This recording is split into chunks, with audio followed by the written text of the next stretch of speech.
Hi, I'm Dr. Louisa Pecchioni. I'm going to be talking to you today about peripheral arterial disease and in particular procedures that are related to that.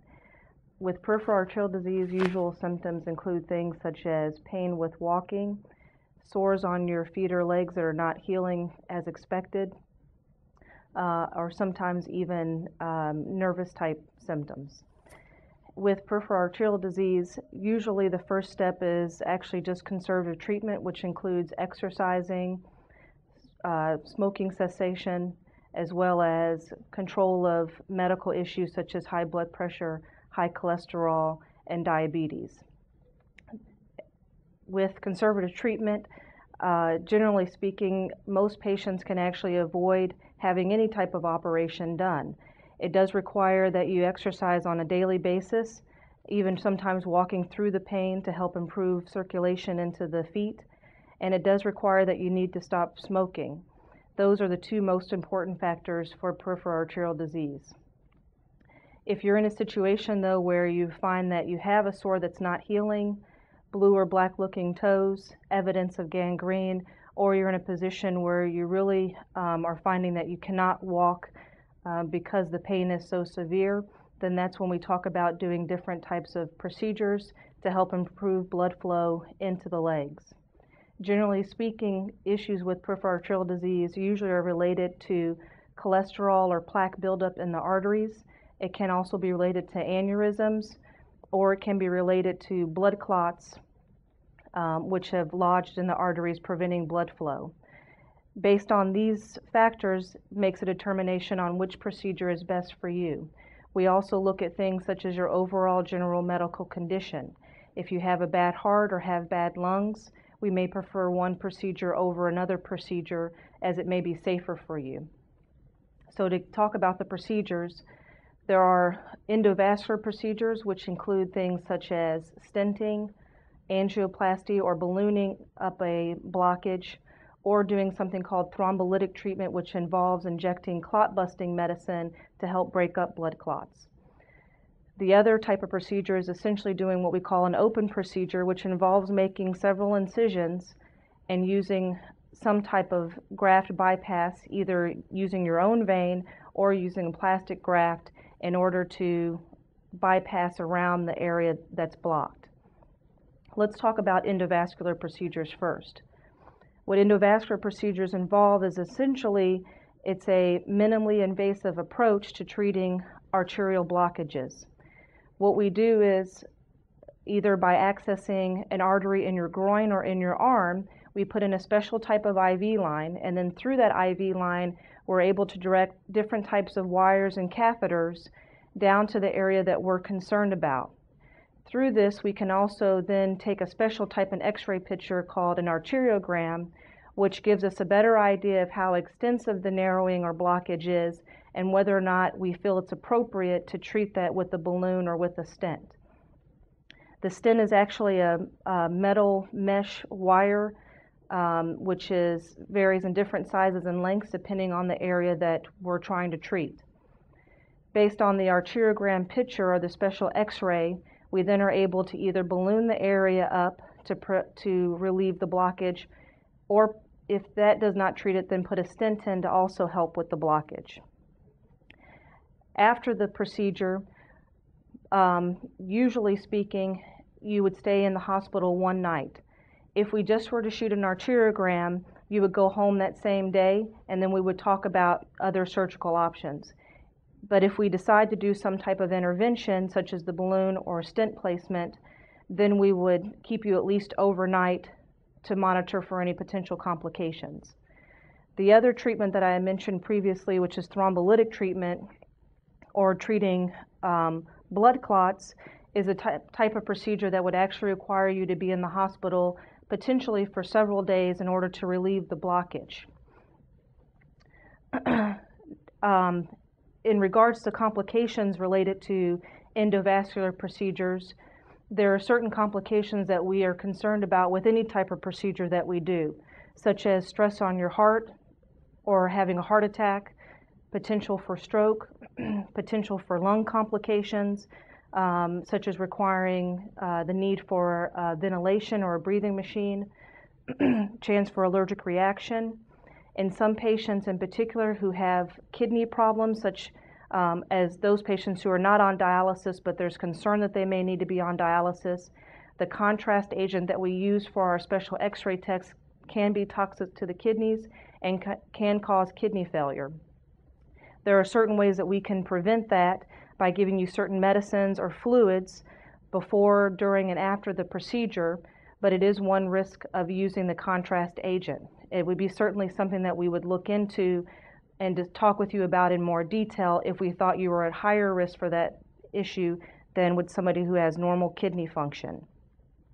The other risk in particular to this type of procedure are risks for bleeding, risk for distal embolization, which means essentially that when we balloon up an area or put a stent in, we're basically breaking plaque up in order to improve flow in that area, but that plaque normally gets trapped behind the balloon or the stent, but there is a chance that pieces of it can flick down to your legs, down to your feet, and if that were to happen, it may mean that you need to have an open procedure in order to fish that plaque or that clot out, or to keep you in the hospital longer to give you special medicine to try to treat that problem. There's also a risk of infection, although with putting in stents, the risk of infection is fairly low.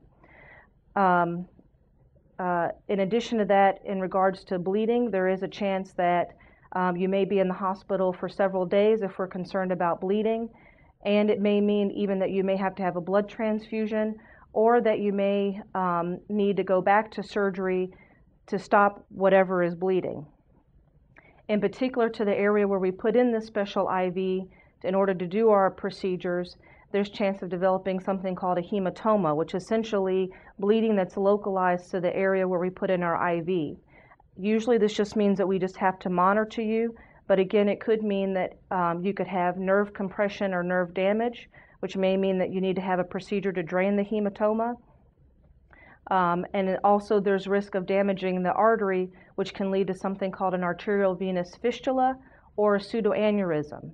Depending on which of these problems you have or how extensive it is, it may also mean that you need to have another procedure to fix that problem as well too. Having said all that, the nice thing about doing an endovascular procedure, or the risks with it, are fairly low. Most of the time with this procedure, you don't need to be completely asleep for it, although we do sedate you for it, which means it's less stress on your heart and your lungs and less likelihood there for you to have something like a heart attack or some sort of pulmonary complication. And even with the risks that I just described, such as the kidney failure or bleeding or need for other procedures, the overall risk, in my opinion, is less than about 5 to 10%, depending on the severity of your disease and your other medical risk factors. So having said that, the majority of cases, patients do very well with this type of procedure. They're able to go home, again, either the same day or the next day, and they're able to get back to work and doing other activities right away, because essentially you're just left with a very small incision the size of our IV line. Now let's talk about open procedures. Open procedures usually are reserved in situations where there's a much longer area that's blocked that is not going to be able to be treated with an endovascular approach, such as ballooning or stenting. What the open procedure essentially involves is we take a special type of graft, or we use your own vein either from your leg or your arm, in order to essentially provide a new way for blood flow to get around the blockage. So we make an incision up in an area where we find that the artery is good, where there's no blockage there, and then we will make 1 or 2 separate other incisions further down on the leg where we think the artery now is also good again around the area that's blocked. This vein or plastic bypass will then be sutured or sewn into the area where the artery is good and down into the area where the artery gets blood flow back into it again. This helps improve flow around the area of blockage and will help prevent any further symptoms of pain, and also help with improved healing if you have issues with ulcers or gangrene. The risk of doing this procedure are in some ways similar to even the endovascular procedure. Again, there's concern about bleeding or hematomas, something that may need to be monitored, or something where you may need to go back to surgery to have another procedure done to fix whatever's bleeding. There is risk for infection. The risk for infection with an open procedure is slightly higher than it is with an endovascular procedure. With the open procedure, it's more about the level of 3 to 5%. It also depends on if we can use your own vein or if we have to use plastic graft. Using your own vein, there's less risk of infection, and it's also been shown that those grafts tend to last longer than when we use plastic. But if you don't have adequate vein, plastic can be a good alternative in these kind of situations.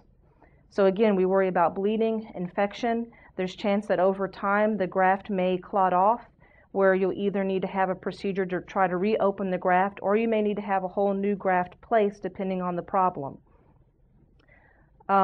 Again, with this type of procedure, you do have to be put completely asleep for it generally. That can be more stress on your heart or on your lungs. Usually in that situation, we do make every effort to work with a cardiologist or a heart doctor or your own primary care physician to make sure that you're medically stable and appropriate for an open procedure. Those procedures also generally last longer. An endovascular procedure may only last an hour to 2 hours. With an open procedure, it may be a 4 to 6 hour operation. The other risks that we get concerned about, again, are very similar to the endovascular procedure, where you can have clots that shower down your legs. The graft may not work all the time, and again, may mean that you need to have another procedure to fix that. In addition to that, there is, because of the risk with it, there is risk of death with it. But again, the risk with it is fairly low. It's less than about 3%. And again, it depends on your other medical issues, which we try to optimize before we bring you to surgery. After you have an open procedure done, you can expect to be in the hospital anywhere from 3 days to 7 days. Essentially, with the bigger incision, there's going to be more pain associated with that. We will control your pain while you're in the hospital. But we monitor you in the hospital again to make sure that we feel the graft is working, that your pain is controlled, and that you're able to get up and move around appropriately after the operation. Again, depending on your medical issues, may make a determination on how long we keep you in the hospital. For some patients, there may even be a potential that you may need to go to a rehabilitation unit for a short term after the hospital, again, just to help with getting up and moving around and getting yourself re-coordinated after the surgery.